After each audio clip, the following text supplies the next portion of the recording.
Hi, this is Phil Murphy again. I just sent you your 203K renovation plan. And now there's a few things to get it to be a final plan through the process. I've attached a GC bid platform for you. Would like to see you go out and get as many general contractors bid as you can. Remember, we've also talked about you can utilize the contractors network and select one of the contractors on there that are familiar with 203K loans.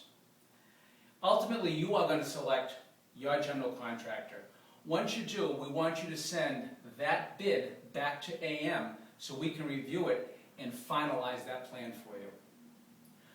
Once you've closed on your loan, we want you to start construction, or FHA wants you to start construction within 30 days. Subsequently, AM is going to be coming out to inspect your project and release money at the draw inspections for work that's completed at the time of the inspection. We look forward to seeing you.